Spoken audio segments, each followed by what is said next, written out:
자, 이어지는 시간입니다. 업무의 범위라고 돌아왔습니다. 자, 업무의 범위 하니까 생소하신 분을 위해서 다시 지난 시간에 했던 거 다시 체크합시다. 자, 업무 지역의 범위는 이렇게 일어납니다. 중개업을 하려면 등록을 신청합니다. 신청하면 접수하는 곳이 있고, 접수가 되면 확인하는 절차를 거쳐서 등록이 되었다를 등록 통지를 해주는데, 자, 신청한 사람에게 며칠 내로요? 7일 내로 서면으로 통지를 하면 이제 가서 등록증을 받아야 되겠죠. 교부받고 이 등록증을 개시하고 드디어 업무가 개시됩니다. 자, 지금 이 절차를 오늘 계속 진행하고 있습니다.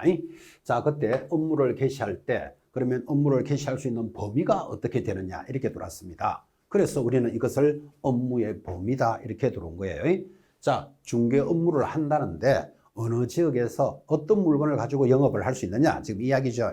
그래서 업무 개시를 할 때 업무의 범위라는 단원이 들어왔고, 이런 업무를 할 때는 개공사는 누구와 같이 하죠? 고용인하고 같이 일을 하는데, 좀 전에 우리가 고용인의 업무상 행위는 누가 한 것으로 본다? 개공사가 한 것으로 본다 하면서 이제 출발을 했죠. 자, 업무의 범위입니다. 자, 업무를 따질 때 첫 번째 지역은 어떻게 따질까요? 이렇게 들어왔습니다. 자, 지역에 대한 범위. 법인과 공인중개사인 개공사는 업무 지역을 전국으로 본다. 전국의 동그라미죠. 자, 그러면 이렇게 되겠죠.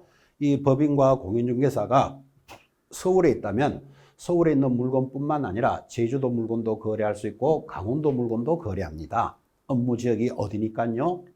전국이니까. 그래서 업무 지역은 전국 체크하셔야 됩니다.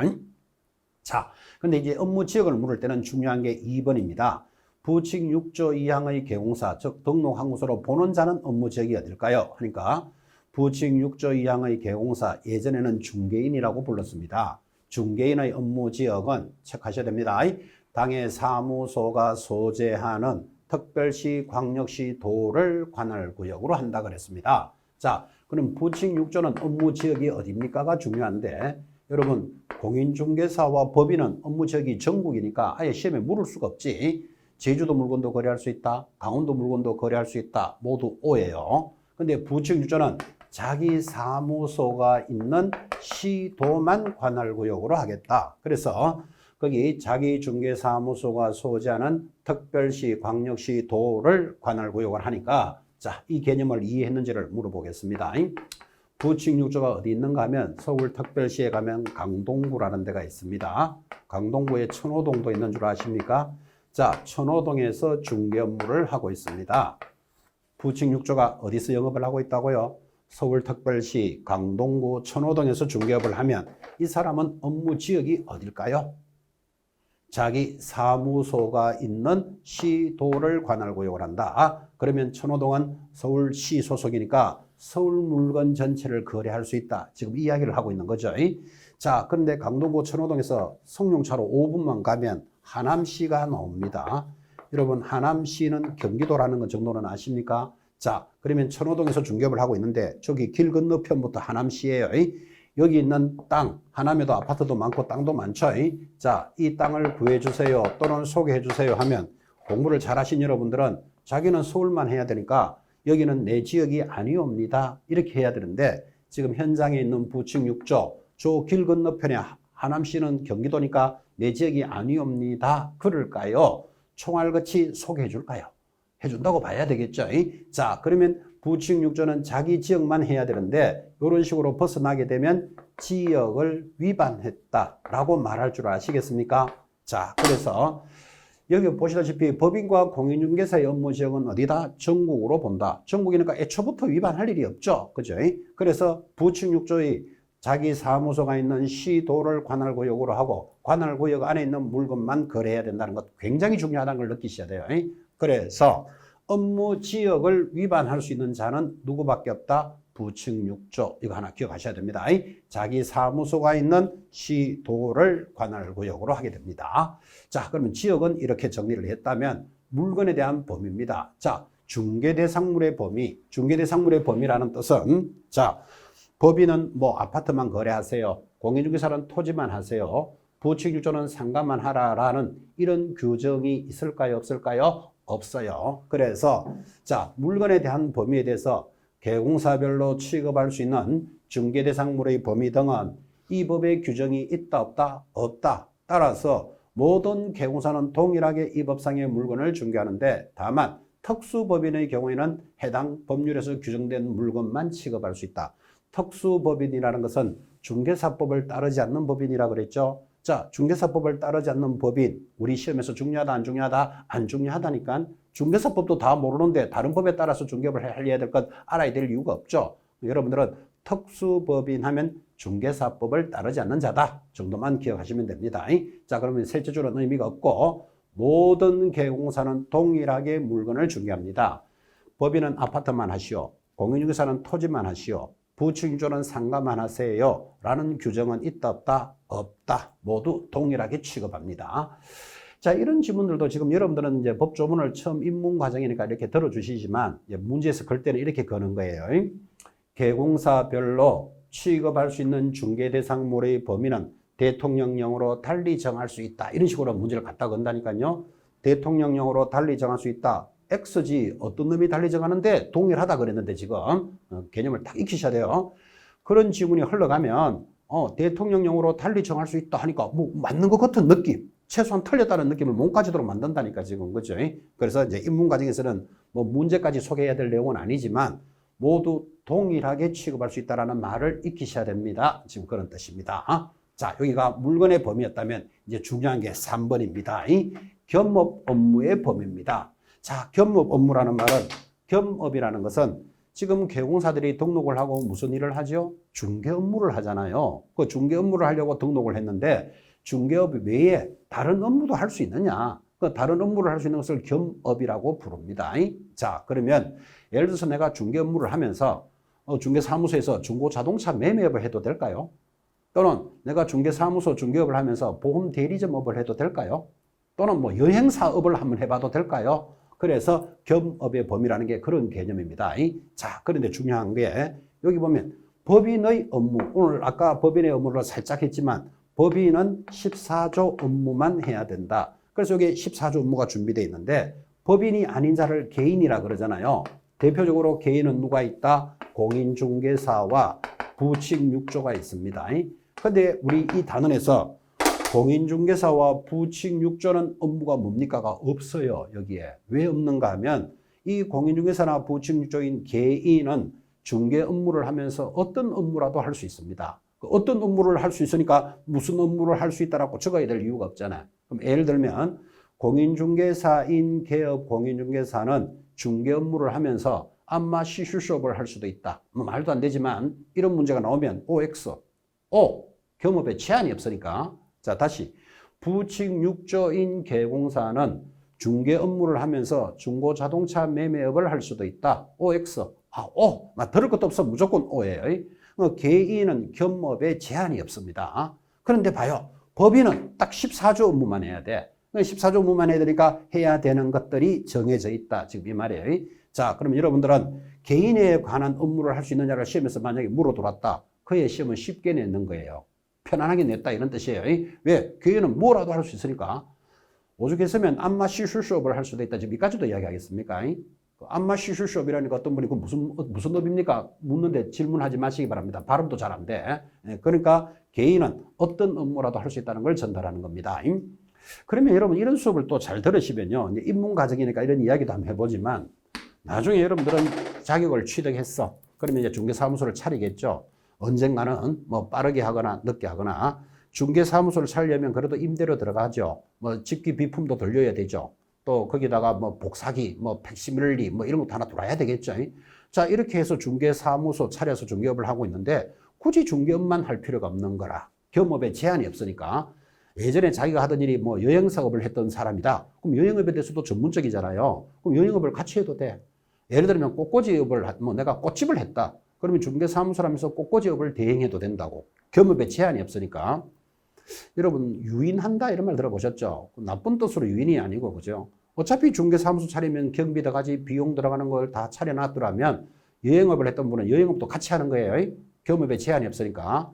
그러니까 예를 들어서 고객이 오시면 뭐 이 아파트 하나 사시겠습니까? 아니면 뭐 일본 한번 갔다 오시죠? 이렇게 뭐 여행업으로 해도 되잖아. 그죠? 꽃집을 했다. 요즘은 거기 밖에 나가면요, 자동차 매매업 하는데, 자동차, 뭐 신규 대리점이라 할까요? 하는데 보면 한쪽에 차들이 이렇게 진열돼 있죠. 보통 시내, 그죠? 또 위치가 좋은데 그런 자동차 판매점이 있으니까. 한쪽에 카페 차려놓은 거 혹시 본 적 있습니까? 커피라든지 이런 거 판매하는 장소를 만들어 놓고, 의자도 갖다 놨어요.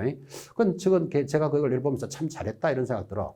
커피 마시러 와서 차 구경하고, 그죠? 차 구경하다가 차 한잔 마시고 가고, 그죠? 그러면 한 공간에서 여러 가지 일을 할 수 있잖아, 그죠? 그러면 수익성 면에서 훨씬 낫죠. 그래서 개인들은 겸업에 제한이 없다는 거. 그러면 여러분들은 나는 나중에 중개업을 할 때 무슨 업무를 같이 해볼까? 이것도 한번 연구해 보는 것도 괜찮습니다. 그러면 공부하는 게 좀 덜 지겹기도 하고, 그죠? 생각도 더 잘 들어오겠죠. 법인은 14조 업무만 해야 되지만 개인은 겸업에 제한이 없다니까요. 그래서 개인의 업무는 뭐를 할 수 있다는 걸 적어 놓지를 않았다니까. 어떤 업무라도 할 수 있으니까. 우리 졸업생 중에서는 그죠? 이런 이제 개인이 중개사무소업을 하시겠죠. 하면서 자기는 거기 아마 관심이 많은 것 같아요. 명리학이라는 거 아십니까? 혹시? 명리학 이러면 좀 말이 너무 고상하고 사주팔자 보는 거예요. 이분은 아마 사주팔자에 관심이 많았겠지. 그래서 중개사무소 해놓고 옆에 뭐라고 적어놨는가 하면 당신의 사주팔자를 서비스로 봐드립니다. 이거 적어놨어. 그죠? 그러면 사실은 뭐 사주팔자가 그게 뭐 맞는 건지 틀린 건지는 모르지만 여러분 고객이 왔을 때 그죠?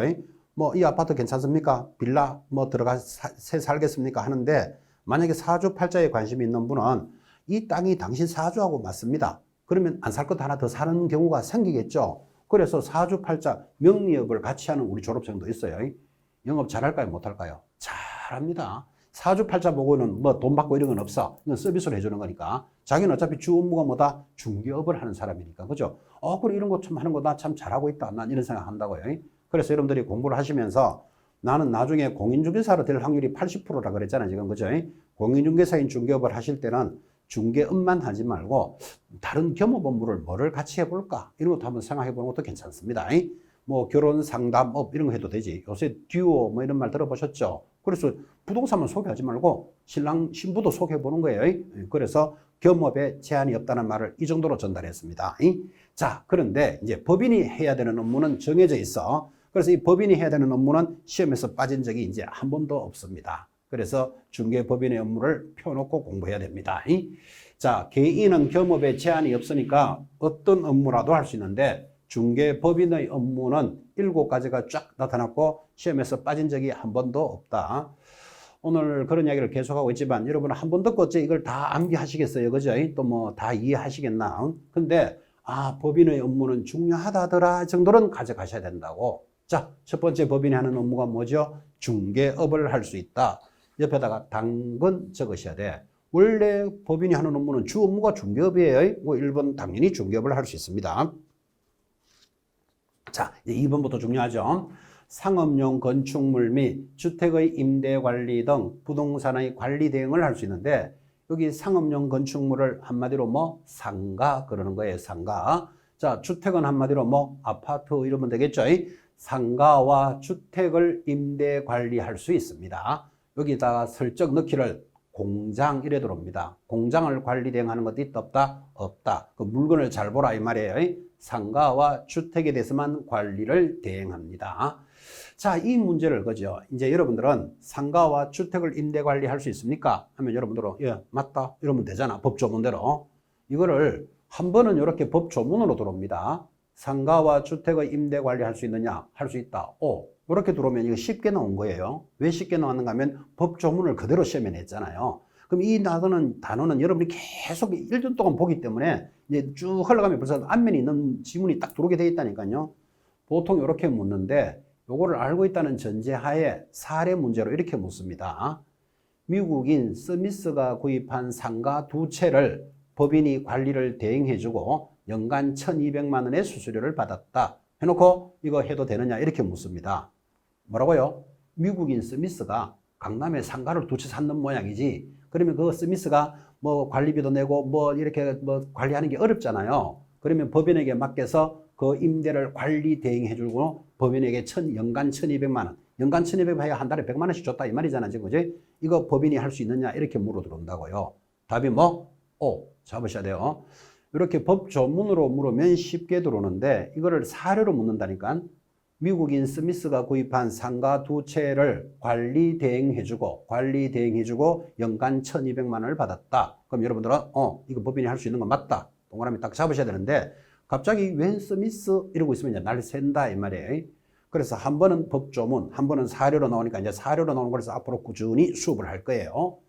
법인이 할 수 있는 것 세 번째, 부동산을 이용하고 개발 및 거래에 관한 상담을 할 수 있는데 우리는 이를 일명 컨설팅업을 할 수 있다 이렇게 말합니다. 자, 컨설팅업을 할 수 있다 하면 또 법조문 그대로 부동산을 이용하고 개발 및 거래에 관한 상담을 할 수 있다 하면 이렇게 잡으면 되는데 이것도 이렇게 묻겠죠.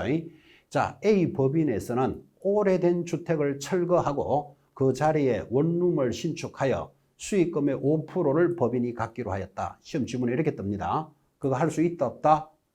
그게 부동산을 이용하고 개발에 대한 상담이라는 것 동의하시겠습니까? 여러분 오래된 주택이 있습니다. 자, 이거를 그냥 사고 파는 게 중요한 게 아니고 이거를 철거하고 자, 여기 원룸을 짓습니다. 자, 그럼 오래된 주택에 원룸을 지으려면 건축비가 있어야 되잖아요. 그럼 땅은 있으니까 대출을 5억을 받아서 자, 그러면 원룸을 지으면 3층을 짓는데 1층에 방이 몇 개, 2층에 몇 개, 3층 몇 개 나오죠. 그럼 자기도 사는 집이 있어야 되니까 3층에 반은 자기 집주인이 살아야 될 거니까 그 집을 넣고 나머지 방이 6칸이 나오면 요즘 보증금 얼마에 월세가 얼마니까 은행 대출을 5억을 내면 보증금 받아서 대출 한 50%는 갚고 월세가 나오잖아 지금 그죠? 월세로 이자를 얼마나 내면 자기는 환경도 바뀐 데다가 깨끗한 집에 살 수도 있잖아 그죠? 이렇게 부동산을 이용하고 개발에 대한 상담을 컨설팅업이라 하고 이를 우리는 개발 중개다 이렇게 말하는 거예요. 그럼 앞으로 여러분들은 아파트를 하나 사주세요 팔아주세요를 소개하는 것은 단순 중개고 앞으로는 뭐를 해야 된다? 개발 중개를 잘해야 됩니다. 개발 중개를 잘 하려면 많이 알아야 되죠. 건축법도 좀 알아야 되겠고 등기법도 알아야 되겠고 그죠? 여기 몇 칸을 올 수 있으면 건폐율 용적률이 어떻게 되니까 5층까지 지을 수 있다 3층을 지을 수 있다는 것 알아야 되죠. 그런 것들이 지금 여러분들이 배우는 전부의 공부입니다.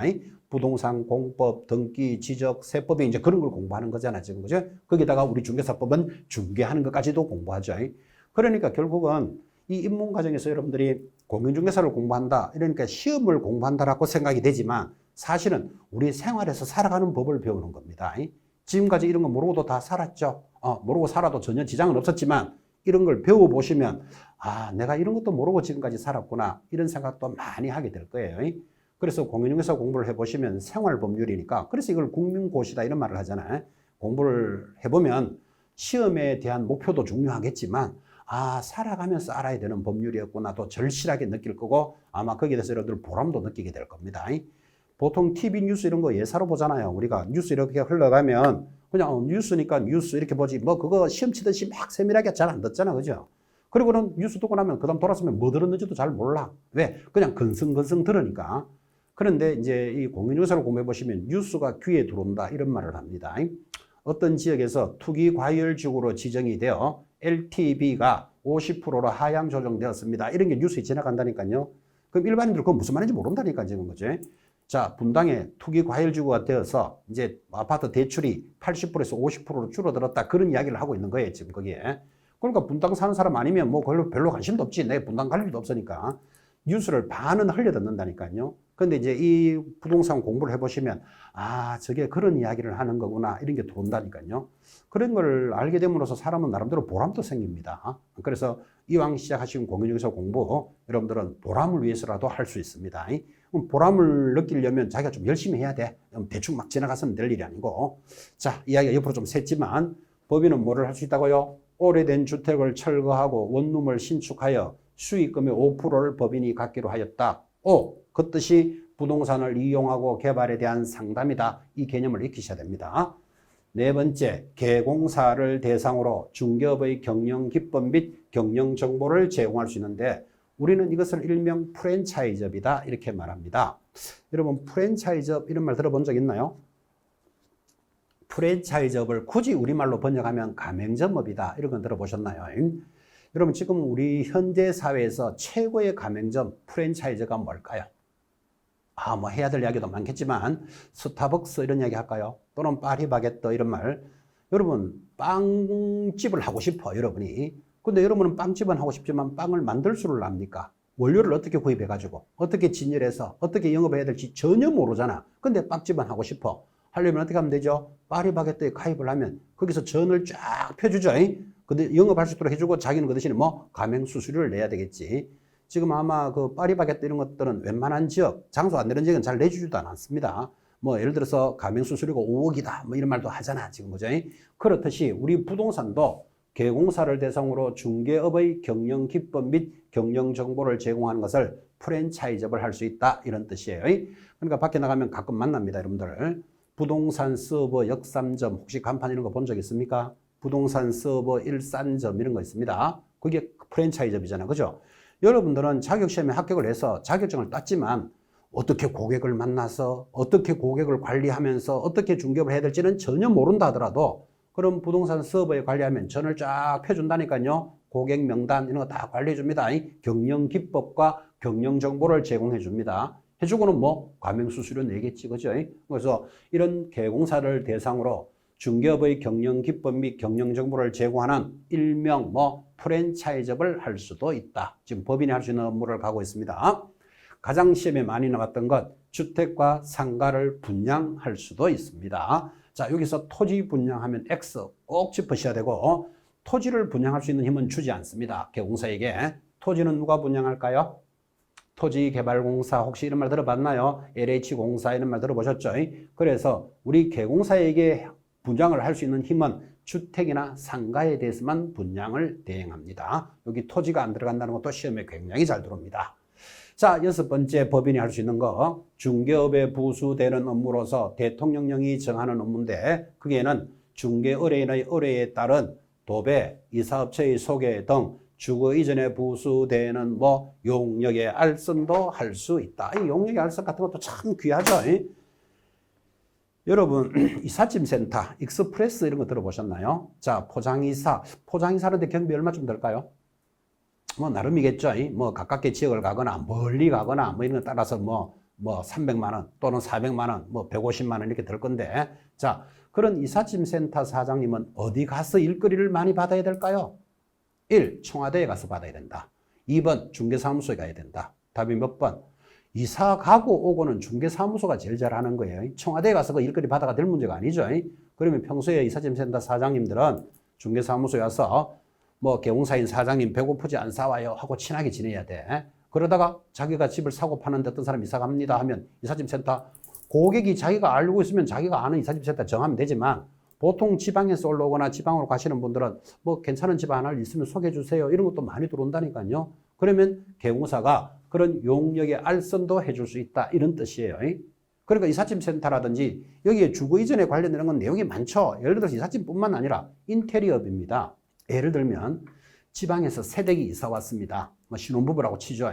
서울에 이사 들어오면서 약간 작은 아파트, 열 몇 평짜리 아파트를 이제 사서 들어왔는데 여러분 개공사가 그거 중개했어. 그러면 보통 오래된 아파트 신혼부부들은 커튼 갈까요? 안 갈까요? 100% 커튼 간다고 봐야죠. 버티칼 교체한다고 봐야 되죠. 또 베란다가 약간 오래됐으면 베란다 수리 좀 합시다 정도는 당연히 한다고 봐야 되잖아. 그죠? 그런데 이런 인테리어 하는데 한 1,000만 원 좀 든다고 쳐요. 그러면 그 새댁이 이사 온 분이 자기가 아는 인테리어 업자가 있으면 알아서 일 시키겠지. 근데 시골에서 지방에서 오신 분은 잘 모른다니까요. 근데 내 집 사준 분 사장님한테 괜찮은 분 있으면 소개 좀 해주세요. 그럴 수 있겠지. 자, 그러면 개공사인 사장님이 인테리어 업자한테 약 1,000만 원 정도의 공사를 소개해주면 그 인테리어 업자가 인사할까요? 안 할까요? 아, 모르지 뭐. 그죠? 안 하면 앞으로 연락한다, 안 한다? 안 한다. 정해져 있는 이야기잖아. 그죠? 그러니까 그런 인테리어 업자를 소개해주고 고맙다고 예를 들어서 수수료를 100만 원, 뭐 그걸 이제 리베이트라 그러는데 그 100만 원을 만약에 준다면 개공사 그거 받으면 위반일까요? 아닐까요? 아니지. 여기 할 수 있도록 돼 있잖아. 용역의 알선을 할 수 있다고 법에 돼 있잖아. 지금 그죠? 그 이런 내용들이 여러분들이 개공사에게 굉장히 큰 역할을 가져갑니다. 지금 이거 이제 시험을 치기 위해서 공부를 하고 있는 모습이지만 여기 도배, 이사업체 하니까 좀 시골스럽죠. 도배 옆에다가 버티칼 이런 거 하나 적어 놓으셔야 돼. 이사업체 하니까 시골스럽습니까? 뭐 예를 들어 익스프레스 이런 거 소개할 수 있다 이 말이에요. 또 집을 사고 팔면 반드시 뭡니까? 등기하게 되겠죠. 그 등기는 법무사한테 맡기잖아. 그죠? 자기가 잘 아는 법무사가 있으면 법무사한테 등기하면 되는데 자기 집을 사준 개공사한테 보통 의뢰한다니까요. 그러면 등기 뭐 법무사 수수료 잘 아시는 분 있습니까? 법무사한테 소개해주면, 용역을 알선해주면 법무사들이 개공사에게 인사할까요? 안 할까요? 모르지 뭐. 안 할 수도 있겠지. 그죠? 안 하면 앞으로 연락한다, 안 한다? 안 한다. 뭐 정해진 사연이죠. 그래서 여러분 밖에 나가보시면요. 법무사들 있고 개공사들 있는데 누가 갑의 위치에 있는 줄 아십니까? 개공사가 갑의 위치에 있다고. 왜? 등기 업무, 일거리를 주니까. 그래서 명절에 술 돌리는 건 법무사들이 술 돌립니다. 뭐 꼭 뭐 다 그런 이야기는 아니지만, 그래서 의외로 우리 공인중개사 공부하시는 분 중에 법무사 사무실 직원들 많이 옵니다. 특히 오전에 근무해야 되니까 야간부에 많이 오시기도 하고, 그죠? 왜 그런가 하면 법무사 일을 등기 업무를 하다 보니까, 아니, 돈은 개공사가 다 버는 것 같아. 자기들은 그 해준 거에 대해서는 일해주는 용역에 대한 수수료잖아, 사실은. 그죠? 근데 개공사는 뭐 아파트 땅 소개해주고 난데 중개수수료 받는 걸 옆에서 보게 된다니까, 그죠? 그래서 법무사 직원들도 공부하러 많이 오십니다. 참고를 하는 이야기고. 자, 어쨌든 간에 중개업에 부수되는 업무로서 대통령이 정하는 업무인데, 의뢰인의 의뢰에 따른 도배 이사업체를 소개하거나 용역의 알선까지도 할 수 있다까지 해서 법인의 업무를 가고 있습니다. 7번도 중요하죠. 민사집행법에 의한 경매와 국세징수법 그 밖의 법령에 의한 공매 대상, 즉 경매 물건도 거래할 수 있다. 당연히 법인은 경매 업무도 진행할 수 있습니다. 그런데 참 재밌는 것, 경매에 대한 권리 분석 및 취득의 알선과 매수 신청 또는 입찰 신청 대리를 할 수 있는데, 여기도 잘 보면 번호가 4개가 붙잖아요. 1. 권리 분석할 수 있다. 2. 취득에 대해서 알선할 수 있고, 3. 매수 신청해 줄 수 있고, 또는 4번 입찰 신청 대리도 할 수 있다. 그래서 할 수 있는 건 모두 몇 개? 4개가 되는 겁니다. 재밌는 것. 자, 그런데 이런 민사집행법에 의한 경매 부동산에 대해서 매수 신청, 요거 3번이죠. 3번 매수 신청. 입찰 신청의 대리 요거 4번이죠. 4번을 하고자 할 때는 대법원 규칙이 정하는 요건을 갖추어 지방법원에 등록을 해야 된다라고 이제 진행을 합니다. 이제 이런 것들이 여러분들은 법 조문을 분석하는 것을 연습하는 겁니다. 사실은 중개법인의 업무니까 중개법인은 경매 업무 할 수 있습니다. 요까지만 알아도 기초과정은 충분합니다. 경매 업무 할 수 있는데, 그럼 경매 업무 중에서도 뭐를 할 수 있느냐 이래 묻는다고. 그래서 1, 2, 3, 4 4가지를 할 수 있다고 번호를 달았잖아요. 1. 권리 분석, 2. 취득의 알선, 3. 매수 신청, 4. 입찰 신청 대리를 할 수 있으니까 이거를 여러분들 막 암기하는 게 아니고 상식이에요. 상식. 자, 이 물건이 아파트가 경매 나왔다고 칩시다. 그러면 여러분 손님이 보기에 이 아파트가 마음에 들었어. 그럼 마음에 들면 어떻게 하죠? 경매를 하나 낙찰을 받으면 되잖아요.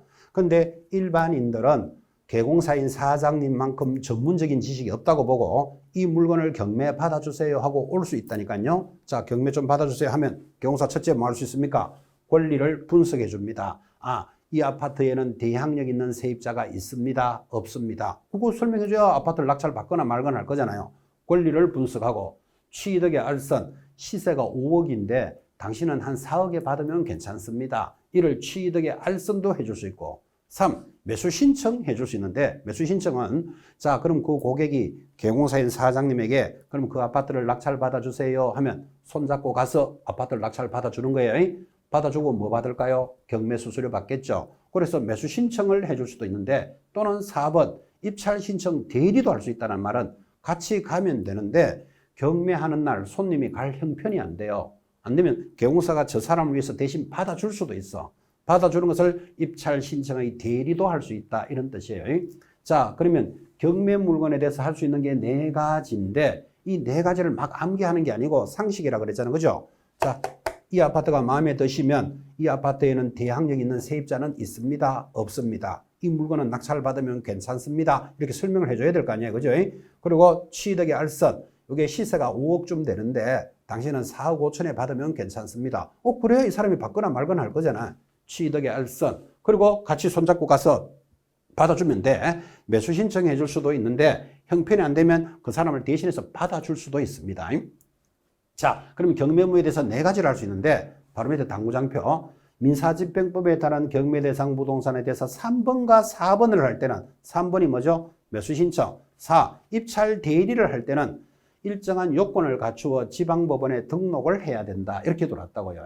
그럼 지방법원에 등록을 해야 되는데 시험에서 뭐라고 나오는가 하면 여기 권리 분석과 취득의 알선을 할 때는 지방법원에 등록해야 된다 하면 X잖아, X. 그죠?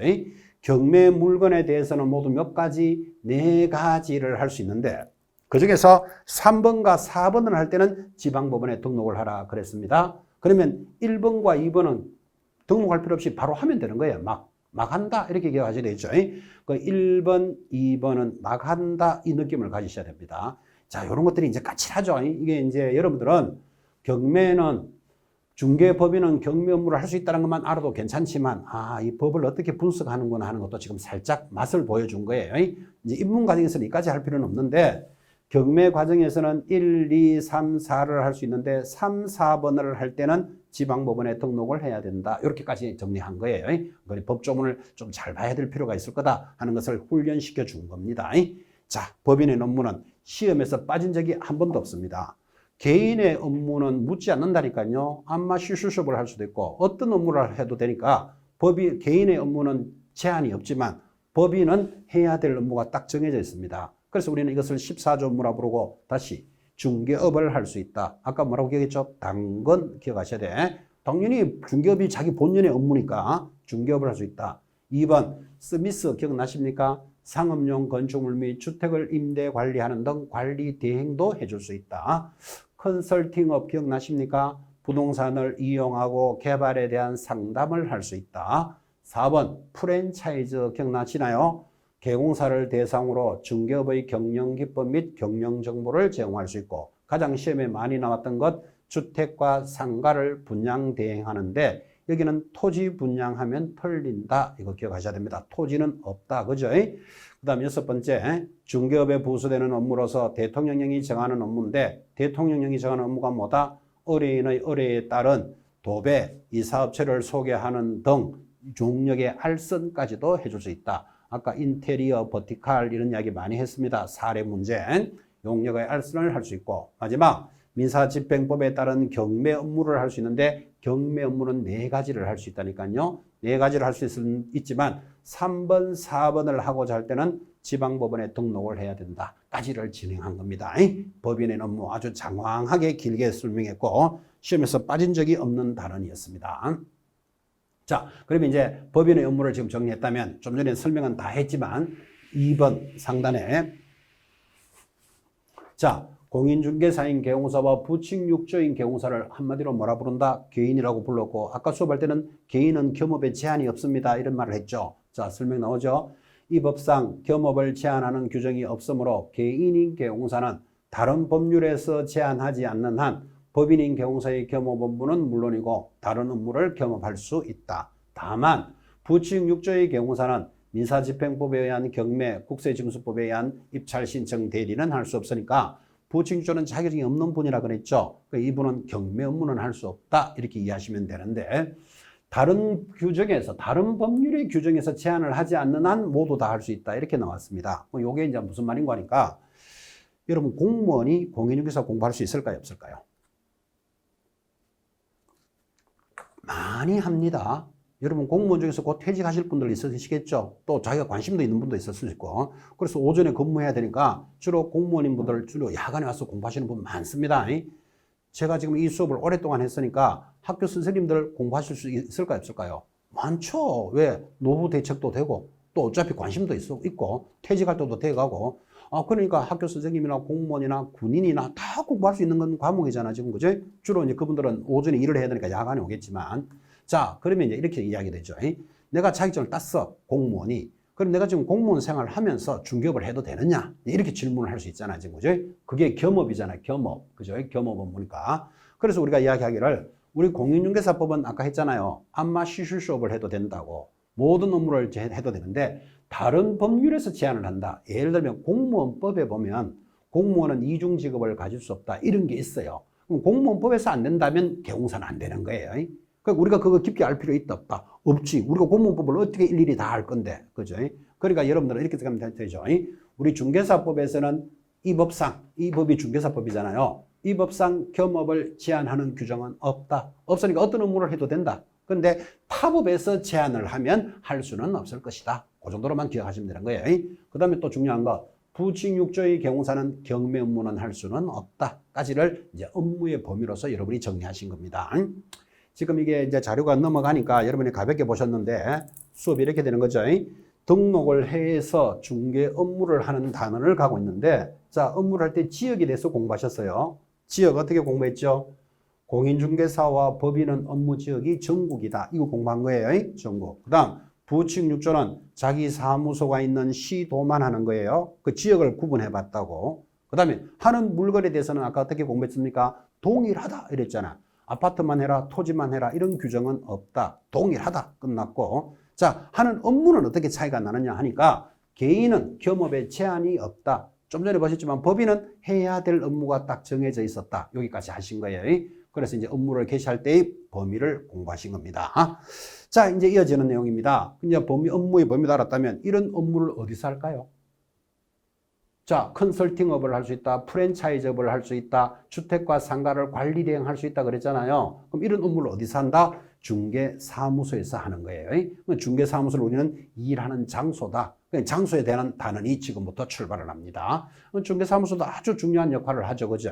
자, 그럼 중개사무소에서 일을 하게 되는데 이런 중개사무소를 몇 개를 어디서 만들어서 어떻게 운영해야 되느냐? 이게 법으로 준비가 되어 있습니다. 그래서 지금 단원이 뭐다? 중개사무소 편 이렇게 돌았습니다. 자, 그래서 상단 중개사무소 편이 출발을 합니다. 자, 여러분 너무나 상식적이지만 중개업을 하려면 사무소를 갖추고 영업을 해야 된다는 건 잘 알고 계시는데, 자, 그러면 이제 이 사무소를 몇 개를 만들 수 있을까요? 부터 출발을 합니다. 굉장히 중요합니다. 1등록 1사무소가 원칙이다. 무슨 뜻이죠?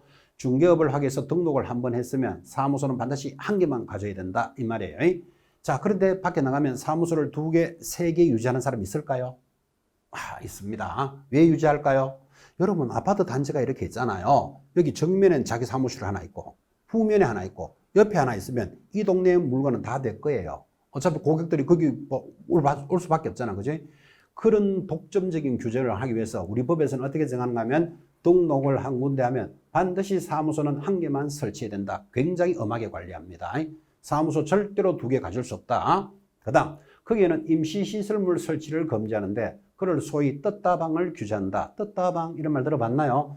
여러분 아파트 분양 등을 하는데 가보면 텐트나 파라솔을 치고 뭐 찌라시도 주고 이렇게 영업하는 거 보셨죠? 그거를 임시시설물이라고 부르잖아. 그죠? 이것도 설치를 금지합니다. 왜 그러면 이것도 중개사무소로 보겠다 이 뜻이에요. 자, 그래서 개공사는 예외 없이 천막, 그 밖에 이동이 용이한 임시시설물을 설치하여서는 아니 된다. 그러니까 무조건 사무소 하나만 만들어야 된다 이 말이에요. 텐트나 파라솔을 치는 것도 안 된다. 지금 이렇게 정한 거예요. 그런데 만약에 텐트나 파라솔, 소위 떴다방을 운영하면 어떻게 됩니까? 개공사가 2개 이상의 사무소를 설치하거나 천막, 그 밖에 이동이 용이한 임시시설물을 설치하면 아주 중요한 말, 등록을 취소할 수 있고, 그를 상대적 취소니까 적발이 딱 되면 바로 취소시키는 게 아니고 정리할 시간을 주겠다는 뜻이죠. 취소할 수 있다. 이렇게 딱 끌어놓고 만약에 적발이 됐는데도 정리를 안 해? 그러면 이제 취소를 들어가는 거예요. 그걸 상대적 취소라고 합니다. 자, 그런데 이게 상대적인 게 아니고 절대적 취소는 적발 딱 되면 바로 취소. 이거는 절대적 취소예요. 아까 살짝 공부하셨어요. 이중 등록하면 1년 징역 1,000만 원 벌금이다. 들으셨죠? 예를 들어서 수원에 등록했다가 일산에도 등록하고 2개 공장 돌리고 있으면 적발되면 바로 취소예요. 바로 취소를 뭐라 부른다? 절대적 취소를 한다면 여기는 사무소를 2개 갖출 수 있는 것은 상대적 취소예요. 취소할 수 있고 1년 이하의 징역 1,000만 원 이하의 벌금형에 처해집니다. 그럼 여러분 봐요. 사무소를 하나만 만들어야 되는데 2개, 3개 만들거나 텐트나 파라솔을 치고 하다가 적발되면 자기가 받았던 등록은 취소할 수 있고 더하기 1년 징역 1,000만 원 벌금이에요. 굉장히 시험에 잘 나옵니다. 그런데 이제 이런 수업을 이렇게 하다 보면요. 여러분 이런 질문이 있더라. 아니 나는 오늘도 아침에 올 때 어떤 아파트 단지 앞에 분양권 뭐 하나 사세요. 또는 찌라시 휴지도 주면서 막 이렇게 하는 거 봤는데요. 이런 분이 있어요. 있겠지. 있는데 적발되면 이렇게 된다 이 말이에요. 근데 우리 중개사법은 현실적인 과목이니까 텐트나 파라솔을 설치하여서는 아니 된다. 위반하면 1년 징역 1,000만 원 벌금입니다. 이렇게 공부했지. 거기 있는 사람들이 위반을 하고 있는 것까지 우리가 관리해야 될 이유는 없죠. 적발되면 그렇게 된다는 뜻이에요. 그래서 공부를 하시면서 자꾸 그런 질문을 많이 하게 된다고. 나중에 그죠? 중개사무소는 간판을 어떻게 작성해야 된다. 이것까지도 공부합니다. 근데 이렇게 공부를 하고 위반하면 100만 원 과태료인데 아니 지금도 저기 다르게 돼 있는 거 봤거든요. 이렇게 질문을 한다니까. 이게 좀 현실적인 과목이니까 자꾸 현실하고 연결하잖아. 그죠? 자, 다시 정리하지만 앞으로 이제 그런 뭐 질문도 하시는 분도 계시겠지만 우리는 지금 처벌하는 현실을 이야기하는 게 아니고 법 공부를 하는 거예요. 법에 있는 걸 공부하셔야 돼. 그죠? 그럼 다시 이제 정리하면 이렇게 되는 겁니다. 사무소는 반드시 몇 개만 둬야 된다. 하나만 둬야 된다. 텐트나 파라솔을 설치할 수는 없다. 적발되면 등록을 취소할 수 있고 더하기 1년 징역 1,000만 원 벌금입니다. 이거를 기억하셔야 되지. 하고 있던데요. 지금 그런 거 질문하면 안 된다 이 말이에요. 이 현실적이기 때문에 자꾸 이런 느낌이 온다니까 여러분들은. 그죠? 여기까지를 익히셔야 됩니다. 자, 그래서 사무소는 반드시 하나만 둬야 된다는 걸 크게 강조했는데 또 재밌습니다. 법인은 뭐를 설치할 수 있다? 분사무소를 설치합니다. 이 분사무소를 우리말로 하면 지점입니다. 지점. 자, 그러면 지점은 누가 만들 수 있다? 법인만이 만들 수 있습니다. 이 지점도 중요한 역할을 하겠죠. 여러분이 그죠? 예를 들어서 서울 강동구에서 중개업을 하고 있습니다. 그럼 강동구에서 중개업무를 하고 있는데 영업이 잘 안 돼. 안 되는데 바로 옆에 동네에 하나만 잘 된대. 그럼 하나만 잘 되면 어떻게 하면 돼요? 천호동에서 하나만 이사 가면 되지. 그럼 옆에 동네니까 이사 갈 수는 있는데 만약에 천호동에서 중개업을 하고 있는데 전라남도 해남이 잘 된대요. 그럼 해남 잘 된다고 해남까지 이사 가는 게 그게 쉽나요? 또 해남 갔다가 전라남도 고흥이 잘 되면 또 고흥까지 가는 건 쉽나요? 뭐 잘 된다는 마다 따라다닐 수도 없는 거잖아. 그죠? 그런데 법인을 유지하면 천호동에 사무소를 갖추고 하남에 뭐 분사무소를 만들면 되는 거예요. 해남에다가 뭐 지점을 만들면 되는 거예요. 자, 그래서 우리 단원에서는 법인은 무엇을 만들 수 있다? 분사무소, 지점을 만드는 절차를 정리해 줍니다. 단원이 중요하다라는 느낌을 가지셔야 돼요. 자, 그럼 법인이 분사무소를 설치하는 것에 대한 내용입니다. 자, 상단에 2번 법인의 분사무소인데 제목부터 잘 보셔야 됩니다. 분사무소는 누가 만든다? 법인만이 가능합니다. 이거를 모든 개공사는 분사무소를 설치할 수 있다. 이렇게 시험에 나온다고요. 모든 개공사가 아니고 법인만이 분사무소를 설치합니다. 자, 법인의 분사무소는 주된 사무소가 속한 시군구를 제외하고 시군구별로 설치하되 시군구별로 1개소를 초과할 수는 없다. 그때 분사무소에는 반드시 책임자를 누구로 해야 된다? 공인중개사로 두어야 한다. 우리말로 지점장은 공인중개사 자격이 있어야 한다. 그 말이에요. 자, 그래서 분사무소라는 느낌을 가졌다면 이제 절차입니다. 어떻게 만들까? 여러분들 분사무소 만드는 거 좀 고민 안 되나요? 자, 분사무소의 설치 절차. 첫 번째, 다음 서류를 첨부하여 어디에? 주된 사무소를 관할하는 등록관청에 제출하는데 그때 주된 사무소라는 것은 본점에 제출한다 이 말이에요. 그래서 분사무소에 관련되는 것은 모두 본점에서 처리합니다. 자, 그때 가져가는 서류 분사무소 책임자 공인중개사 자격증 사본 뭐라고요? 제출할 필요는 없다. 이것도 시험에 나온다고요. 원래 책임자는 공인중개사여야 해야 된다 그랬잖아. 그죠? 근데 시도지석에 직접 확인하니까 네가 가지고 올 필요는 없다 이 말이에요. 제출할 필요는 없다. 법인 등기 사항 증명서 법인만이 만들 수 있으니까 법인이라는 표시를 해야 되잖아. 그럼 등기부가 있어야 될 것 같은데 담당 공무원이 확인하니까 역시 제출할 필요는 없다. 그 다음에 분사무소 책임자 반드시 실무교육 받아야 됩니다. 그리고 분사무소도 보정을 설정해야 된다. 보정을 설정해야만 중개업무를 할 수 있겠죠. 그리고 건축물 내장에 기재된 사무소를 확보할 것, 가져가는 서류에 대한 내용. 그리고 당연히 그때 지자체 단체가 조례가 정하는 수수료를 납부하도록 되어 있습니다. 그래서 지점을 만드는 절차는 비교적 중요합니다. 가볍게 확인하시고 이제 3번 공동사무소. 오늘 수업은 여기까지 해야 되겠습니다. 이 공동사무소 절차도 또 아주 중요합니다. 그래서 법인은 분사무소를 설치할 수 있다. 그리고 이제 다음 주 수업에서는 공동사무소, 하나의 사무소를 여러 명이 같이 사용하는 것에 대한 내용이 출발을 할 겁니다. 자, 오늘 수업은 여기까지 마무리입니다. 대단히 수고하셨습니다. 다음 주에 뵙겠습니다.